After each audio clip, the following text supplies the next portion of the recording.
Assalamualaikum warahmatullahi wabarakatuh. Kami dari kelompok 1 akan membahas tentang hasil analisis tentang kasus Mendagri desak percepatan literasi matematika anak-anak dengan metode gasing yang berhubungan dengan teori belajar. Dengan saya, Claudia Seru Febrianti dengan NIM 2207011024. Saya Regita Naila Endriani dengan NIM 2207011031. Saya Nur Aulia Rahma Prayugo dengan NIM 2207011020. Saya Muhammad Abil Aprilio dengan NIM 2207101040. Dari Psikologi Pagi A. Matematika gasing adalah suatu metode pembelajaran yang dikembangkan oleh Profesor Yohanes Surya PhD dari Surya Institute Indonesia. Matematika gasing ini apa sih?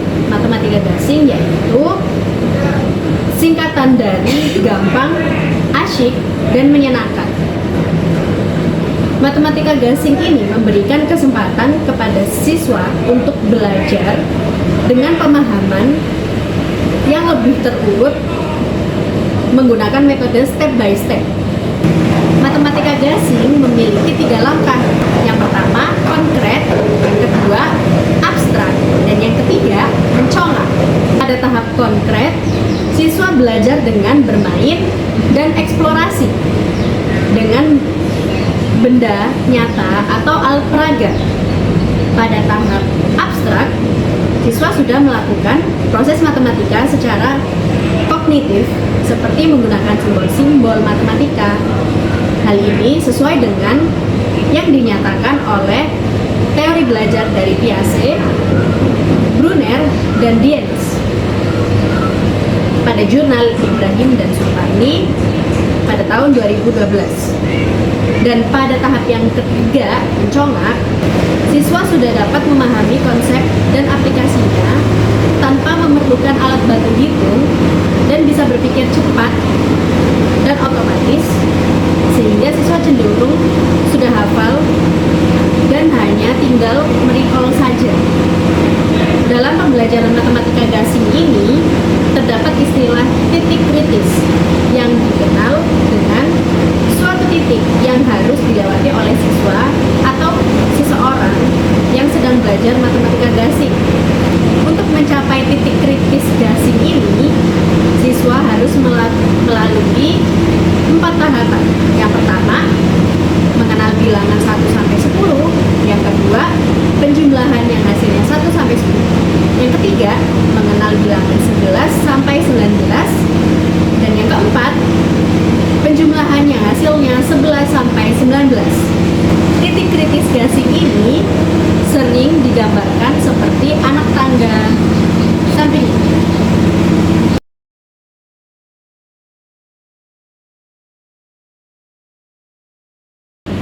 Nah, dari penjelasan teori-teori tersebut, pada teori konstruktivis Dewey menyatakan bahwa dalam belajar siswa harus terlibat aktif secara student-centered learning. Seperti contoh, dalam pengenalan bilangan 1 sampai 10 yang menggunakan jari-jari tangan, secara umum dalam operasi penjumlahan, perkalian, pengurangan, dan pembagian melibatkan aktivitas fisik menggunakan tangan atau jari. Pada teori Piaget yang tadi sudah dijelaskan, pada pembelajaran metode matematika gasing ini tidak hanya melibatkan mata dan telinga atau audiovisual, namun juga melibatkan indera peraba. Indera penglihatan sudah pasti pada saat siswa melihat atau mengamati. Nah, pada indera pendengaran, yakni pada saat mendengarkan.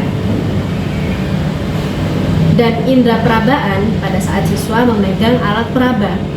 Dalam indera pendengaran, untuk mempermudah siswa mengingat sesuatu, digunakan dengan metode lagu yang dinyanyikan bersama-sama dengan nada lagu yang familiar.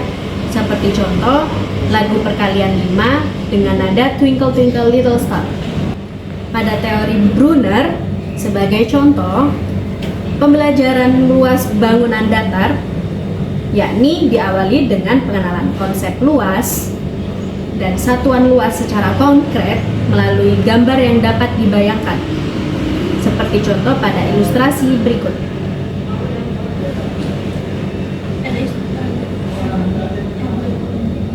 Teori-teori belajar yang dibahas di sini diantaranya teori belajar behavioristik, teori belajar humanistik, teori belajar kognitif, dan teori belajar konstruktivistik.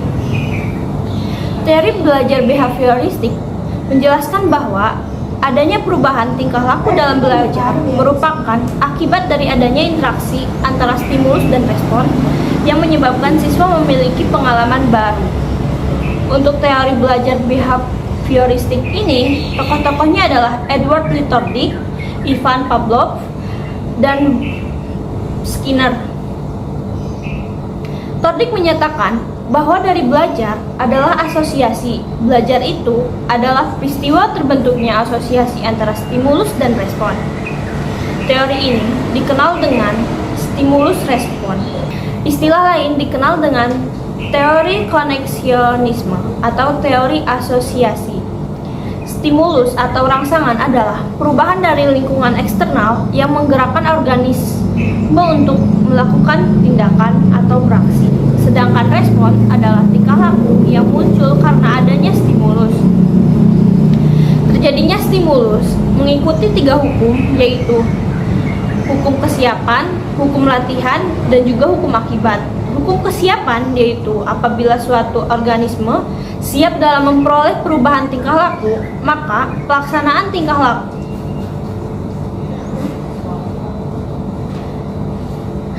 Hukum kesiapan adalah apabila suatu organisme siap dalam memperoleh perubahan tingkah laku, maka persiapan tingkah laku tersebut akan menimbulkan kepuasan kepada individu, sehingga asosiasinya akan diperkuat. Hukum latihan. Hukum latihan adalah apabila antara stimulus dan respon sering terjadi, maka asosiasi yang dibentuk akan semakin kuat. Dengan kata lain, semakin sering seseorang berlatih dengan pengetahuannya, maka asosiasinya semakin kuat. Lalu hukum akibat. Hukum akibat adalah stimulus dan respon yang membentuk asosiasi, kemudian diikuti adanya kepuasan. Maka kemungkinan asosiasi tersebut akan diulangi pada situasi yang mirip akan semakin meningkat. Hukum akibat ini dapat berupa tindakan dalam memberi reward dan punishment kepada siswa. Teori belajar behavioristik yang dikemukakan oleh Pavlov dikenal dengan teori conditioning atau refleks terkondisi. Pavlov melakukan percobaan pada anjing. Teres mengemukakan bahwa pembiasan klasikal merupakan pembiasan untuk menciptakan refleks baru dilakukan dengan mendatangkan stimulus sebelum terjadinya refleks. Organisme belajar untuk mengasosiasi stimulus seperti stimulus netral, contohnya itu melihat seseorang, diasosiasikan dengan suatu yang bermakna, contohnya makanan. Selanjutnya, menimbulkan kapasitas untuk mengeluarkan kapasitas yang sama. Dalam teori Pavlov, belajar adalah memasangkan antara stimulus lemah dengan stimulus kuat. Dengan contoh, suara lagu dari penjual es balls yang berkeliling dari rumah ke rumah. Awalnya mungkin suara itu asing. Akan tetapi, setelah si penjual es krim lewat, maka nada lagu tersebut bisa menerbitkan air liur, apalagi pada siang hari yang panas. Teori yang dikemukakan oleh Skinner dikenal dengan behaviorisme radikal. Skinner menyatakan bahwa belajar dikenal dengan operant conditioning. Maksudnya yaitu proses penguatan perilaku operan, entah itu positif atau negatif, dapat memberikan akibat perilaku yang berulang atau menghilang. Pembelajaran matematika gasing didukung oleh beberapa teori belajar, diantaranya yang pertama teori belajar behavioristik, lalu teori belajar humanistik, teori belajar kognitif, dan juga teori belajar konstruktivistik. Pembahasan pertama yaitu mengenai pembelajaran matematika gasing dan teori behavioristik. Dalam teori behavioristik yang dikemukakan oleh Todd berlaku hukum kesiapan, hukum latihan, dan hukum akibat. Hal ini terjadi di dalam pembelajaran matematika gasing. Dalam hukum kesiapan, apabila individu siap dalam menghadapi perubahan tingkah laku, maka akan menimbulkan kepuasan. Kepuasan ini muncul ketika siswa merasa senang. Mereka menemukan faktor AHA, bisa tertawa, terpuaskan, rasa ingin tahunya, atau faktor AHA. Dalam hukum kesiapan, apabila individu siap dalam menghadapi perubahan tingkah laku, maka akan menimbulkan kepuasan. Kepuasan ini muncul ketika siswa merasa senang. Mereka menemukan faktor AHA, bisa tertawa, terpuaskan, rasa ingin tahunya, atau faktor AHA, dan merasa gembira. Hal ini merupakan ciri dari belajar menyenangkan. Dalam hukum latihan, asosiasi akan semakin kuat apabila sering dilatih.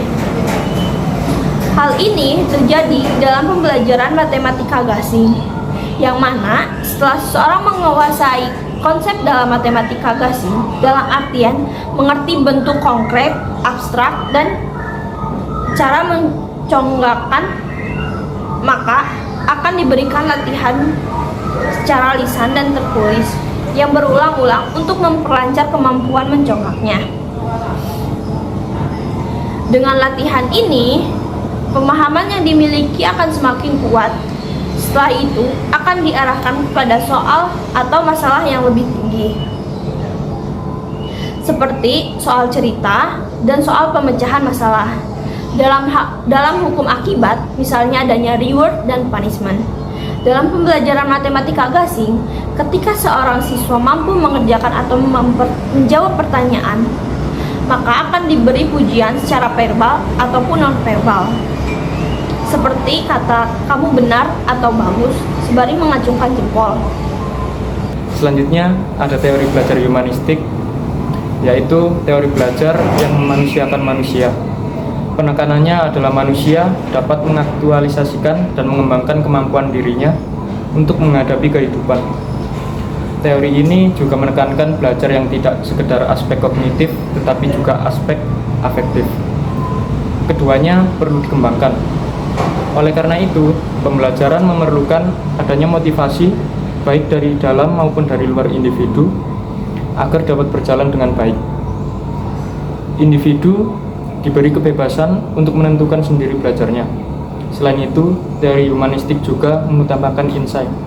Tokoh dari belajar humanistik adalah Abraham Maslow dan Carl Rogers, 1902. Sedangkan tokoh teori kognisi sosial adalah Lev Vygotsky, 1896 sampai 1934, dan Albert Bandura, 1925. Lev Vygotsky terkenal dengan istilah scaffolding dan ZPD atau Zone of Proximal Development. Abraham Maslow mengungkapkan bahwa dalam diri individu ada dua hal penting, yaitu usaha yang positif untuk berkembang dan kekuatan untuk melawan perkembangan itu. Maslow menambahkan ada 5 kebutuhan pokok manusia yang disajikan secara hierarki seperti gambar berikut. Nah, Carl Rogers membagi belajar dalam 2 tipe, yaitu tipe kognitif atau kebermaknaan dan eksperiental atau pengalaman. Rogers menyatakan bahwa belajar yang berguna secara sosial adalah belajar tentang proses belajar. Jadi ada 4 kebutuhan individu yang harus dipenuhi, yaitu yang pertama pemeliharaan, yang kedua peningkatan diri, yang ketiga penghargaan positif atau positive record, dan yang keempat ada penghargaan diri yang positif atau positive self record.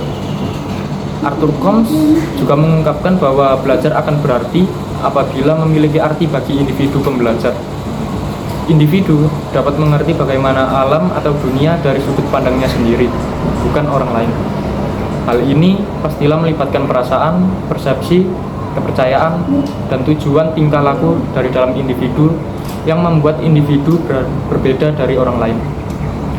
Oleh karena itu, dalam belajar, individu dapat memilih materi yang disukainya.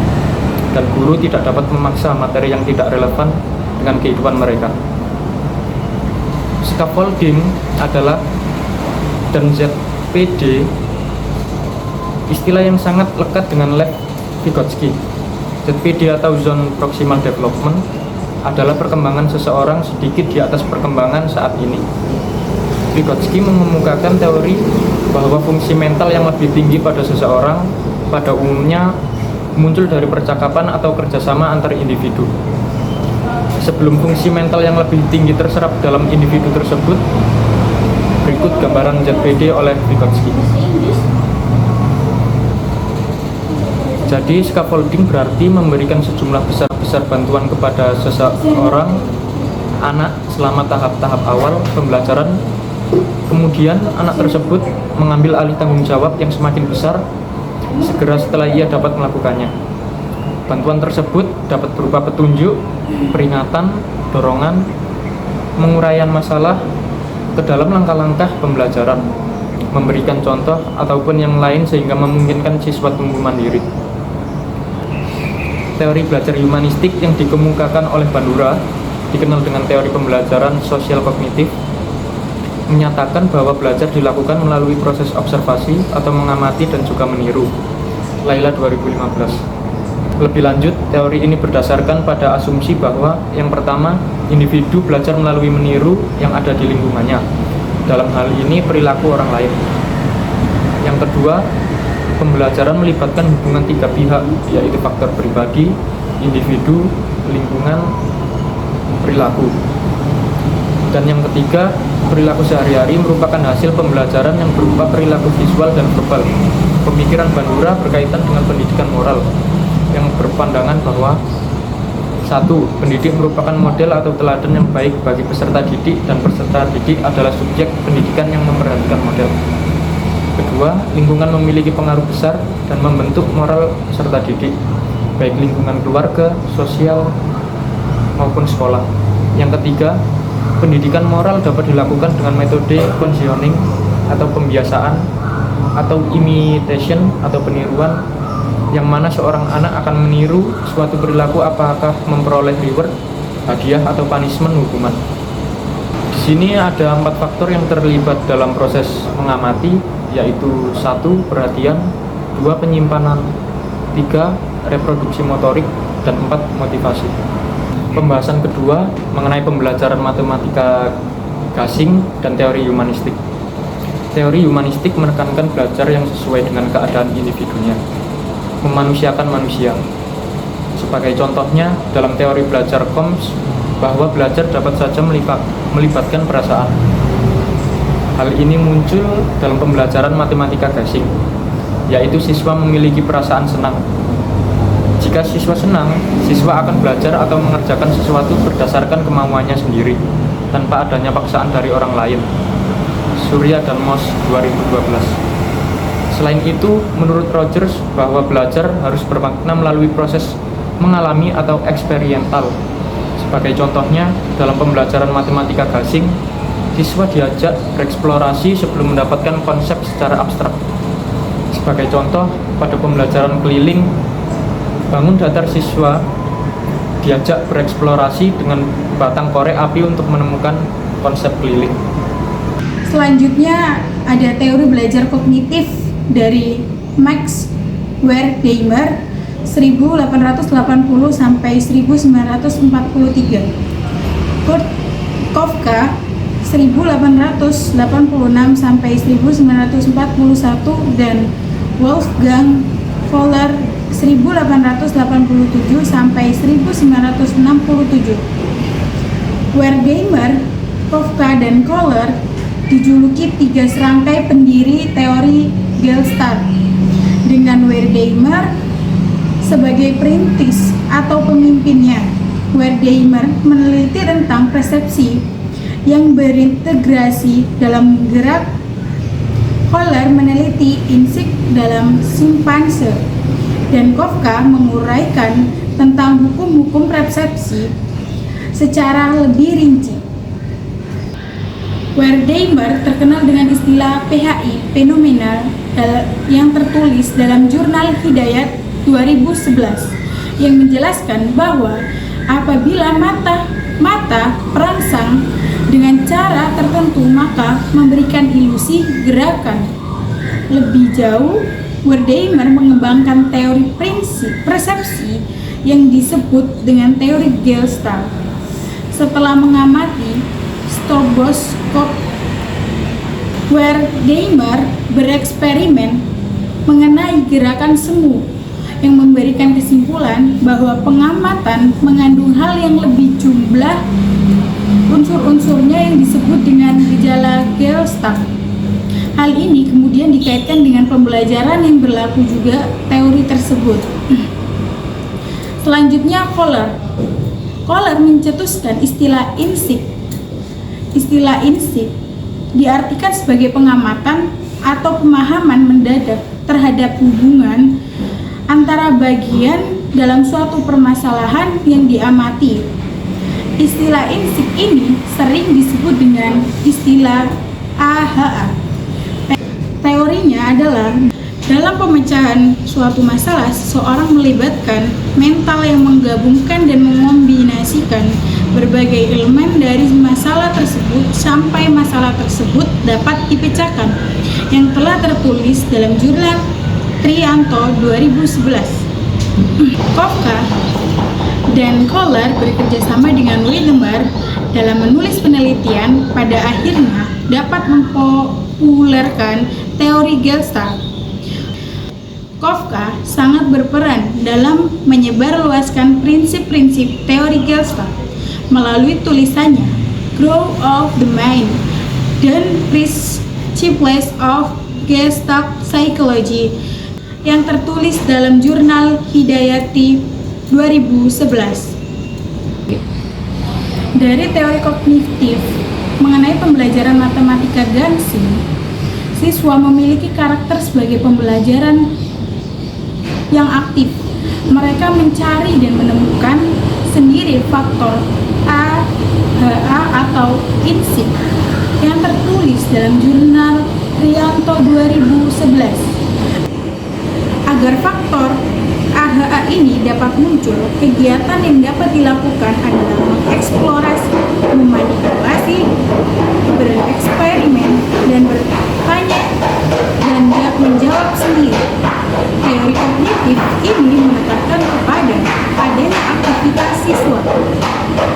Esensi dari teori kognitif ini sangat sesuai dengan yang dikehendaki dari pembelajaran matematika Gansing, yang mana dalam matematika Gansing belajar dilakukan dengan cara bermain dan mengeksplorasi dengan benda nyata atau peraga atau tahap sebagai contoh pada materi penjumlahan pada tahap pengenalan bilangan, siswa diajak memegang buah apel atau gambar buah apel dan memperhatikan banyaknya jumlahnya. Secara konkret, satu dapat dieksplor dengan menunjukkan satu buah apel. Yang kedua, dieksplor dengan menunjukkan dua buah apel, dan seterusnya. Setelah siswa memahami konsepnya, mereka dikenal dengan simbolnya atau tahap abstrak. Seperti satu, dengan dituliskan dengan simbol 1, dan 2 dapat dituliskan dengan simbol 2, dan seterusnya. Berikut adalah gambaran eksplorasi pengenalan bilangan dari tahap konkret dan tahap abstrak. Kesimpulan dari hasil pembahasan analisis kasus tersebut, pemaparan pada hasil dan pembahasan, maka beberapa hal yang dapat disimpulkan. Teori pembelajaran matematika Gansing sangat sesuai dengan falsafah teori-teori belajar yang berkembang hingga saat ini. Pembelajaran matematika Gansing sangat sesuai dengan pemikiran-pemikiran teori behavioristik, humanistik, kognitif, dan konstruktivistik, diantaranya sebagai berikut. Yang pertama, pembelajaran matematika Gansing sesuai dengan teori belajar behavioristik yang dikemukakan oleh Kurt Dick tentang hukum kesiapan, hukum latihan, dan hukum akibat. Dalam hukum kesiapan, kepuasan muncul ketika siswa merasa senang. Mereka menemukan faktor AHA, bisa tertawa, terpuaskan rasa ingin tahunya atau faktor AHA, dan merasa gembira, yang merupakan ciri dari pelajar menyenangkan. Dalam hukum latihan, siswa diberikan latihan secara lisan dan tertulis secara berulang-ulang untuk memperlancar kemampuan mencongaknya hingga lancar. Dalam hukum akibat, ketika siswa mampu mengerjakan atau menjawab pertanyaan, maka diberikan pujian secara verbal dan nonverbal. Yang kedua, pembelajaran matematika gasing sesuai dengan teori belajar humanistik pemikiran Chomsky, yaitu siswa memiliki perasaan senang yang membuat siswa belajar sesuai dengan kemauan sendiri tanpa terpaksa. Yang ketiga, pembelajaran matematika gasing sesuai dengan teori belajar kognitif pemikiran Kohler, yaitu belajar dilakukan dengan cara bermain dan mengeksplorasi dengan benda atau alat peraga atau tahap konkret. Dalam proses mental atau mencongak, siswa juga dapat menemukan jawaban atas persoalan yang dihadapi. Jawaban ini ditemukan sendiri oleh siswa melalui faktor AHA atau insting. Yang terakhir, pembelajaran matematika gasing sesuai dengan teori konstruktivistik Dewey, yaitu siswa terlibat aktif seperti yang terjadi pada proses pembelajaran tahap konkret. Siswa melakukan hands-on activity. Selain itu, kesesuaian dalam teori konstruktivistik Piaget, siswa melibatkan indera penglihatan, pendengaran, perabaan, dan pengecapan dalam proses pembelajaran, sehingga tahapan teori konstruktivistik Brunner, yaitu discovery, juga sesuai dengan pembelajaran matematika gasing, yang mana siswa dibimbing untuk menemukan konsep secara umum dari proses bukti secara induktif. Sekian dari kelompok kami. Mohon maaf apabila banyak kesalahan. Wassalamualaikum warahmatullahi wabarakatuh.